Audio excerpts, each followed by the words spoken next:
అయితే కొడుకుంటే ఆ అబ్బాయి కూడా 10వ తరగతి చదివి మానేశాడు. అతన్ని కూడా నేను చూశాను. ఈ ఊర్లో యువత ఉన్నారు. ఇమ్మీడియట్గా చదువుకున్న వాళ్ళు, చదువు మానేసిన వాళ్ళకి ఉపాధి కల్పించడానికి ఇంటి దగ్గరనే గొర్రెలు పెంచుకునే వ్యాపారం మీ అందరికీ నేర్పిస్తాను. దీన్ని లాభసాటిగా ఏం చేయాలో కూడా చేస్తాం. దీనివల్ల మీ ఆదాయం పెరుగుతుంది. దానికి కావాల్సిన షెడ్లు కడతాం. దానికి కావలసిన ఏ విధంగా చేస్తే బాగుంటుంది అవన్నీ నేర్పిస్తా. ఈ ఊర్లో ఎందుకంటే మీరు నన్ను 40 సంవత్సరాలుగా ఆదరించారు తెలుగుదేశం పార్టీని. మీ రుణం తీర్చుకునే సమయం వచ్చింది. కలెక్టర్కి స్పష్టమైన ఆదేశాలు ఇస్తున్నా. ఈ రోజు నేను ఇక్కడికి వచ్చాను.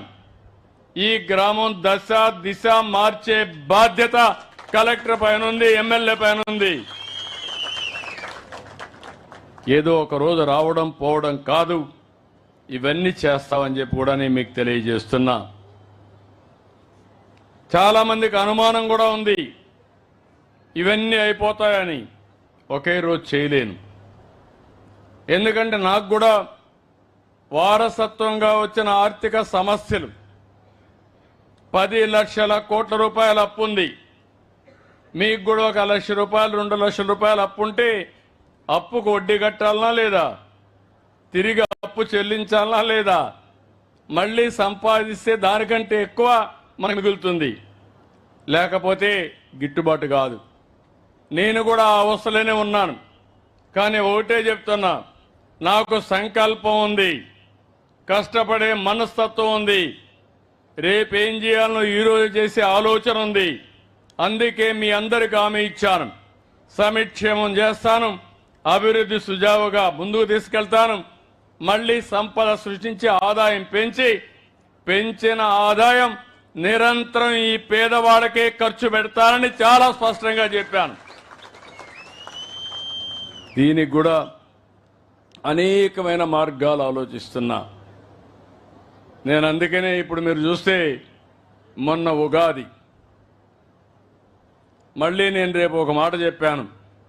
తల్లికి వందనం మేలో ఇచ్చి జూన్లో మీ పిల్లలు స్కూలు పోయే లోపల తల్లికి వందనం ఎంతమంది పిల్లలుంటే అంతమంది పిల్లలకు ఆ డబ్బులు ఇస్తానని చెప్పాను. దాన్ని నేను కట్టుబడున్నా. అప్పో సప్పో లేకుంటే ఏం చేయాలో చేసి మళ్ళీ మిమ్మల్ని ఆదుకునే బాధ్యత నాదని మా ఆడబిడ్డలందరికీ హామీ ఇస్తున్నా. మొన్నే మీరు చూశారు, వంట గ్యాస్ సిలిండర్లు నేనే ఇచ్చాను ఆ రోజు డాక్రా సంఘాలకి. మొన్ననే మళ్ళీ మీరు ఆ వంట గ్యాస్ సిలిండర్లు కూడా ఆటకెక్కిస్తే ధరలు పెరిగిపోయినాయని 3 సిలిండర్లు ఇస్తారని హామీ ఇచ్చాను. దీపం 2 కింద అప్పుడే 1 సిలిండర్ ఇచ్చా. ఇప్పటి నుంచి 4 నెలలకు ఒకసారి మీకు సిలిండర్లు ఇచ్చే బాధ్యత నాదని మీ అందరికీ హామీ ఇస్తున్నా. ఇంకొక పక్కన రైతులకు అన్నదాత 20,000 రూపాయలు ఇస్తా అన్నాం. కేంద్రం 6,000 రూపాయలు ఇస్తా ఉంది. మిగిలిన 14,000 రూపాయలు 3 ఇన్స్టాల్మెంట్లో రైతులకు ఇచ్చే బాధ్యత మేము తీసుకుంటాం. రైతులకు గిట్టుబాటు ధర ఇస్తాం. మార్కెట్ ఇంటర్వెన్షన్లో ఉంటాం. ఏ రైతు ఇబ్బంది పడకుండా ఏవైతే ఈరోజు సంస్కరణలు వస్తున్నాయో, టెక్నాలజీ పెరిగిందో అవన్నీ ఉపయోగించి మిమ్మల్ని ఆదుకుంటామని చెప్పి కూడా నేను మీకు తెలియజేస్తున్నా. సముద్రం పక్కన మనం చూస్తున్న మత్స్యకారులు ఉన్నారు. చేపలే వృత్తిగా జీవిస్తారు. మేలో జూన్లో మళ్ళా చేపల పెరగాలనే ఉద్దేశంతో వేటను నిషేధించారు. అందుకే వాళ్ళందరికీ ఇంటింటికి 20,000 రూపాయలు ఇస్తారని చెప్పాం. ఏప్రిల్లో ఇస్తామని చెప్పి కూడా నేను మీకు తెలియజేస్తున్నా. ఇలాంటి కార్యక్రమాలతో మనం ముందుకు పోతున్నాం. ఇవన్నీ చేస్తున్నాయి. ఈరోజు నేను ఊరు కూడా చూశాను. ఈ ఊర్లో డేటా చూస్తే చాలా వరకు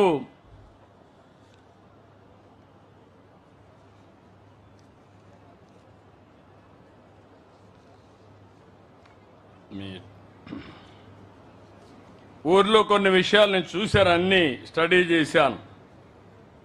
996 మంది జనాభా ఉన్నారు ఊర్లో. ఎంతమంది ఏమేం చదువుకున్నారో కూడా లెక్కలున్నాయి. పింఛన్లు అయితే 138 మందికి మనం పింఛన్లు ఇస్తున్నాం. 6,08,000 రూపాయలు నెలకు మీ గ్రామంలో పింఛన్లు ఇచ్చే పరిస్థితిలో ఉన్నాం. 304 ఇళ్లున్నాయి. 304 ఇళ్ళు, 138 పింఛన్లు. ఆ విషయం మీరు గుర్తుపెట్టుకోవాలి. అందుకే నేను అన్నాను, ఆవరేజ్ రాష్ట్రంలో 2.5 ఇంటికి ఒక్కొక్కరికి పింఛన్ ఇస్తున్నామని చెప్పాను.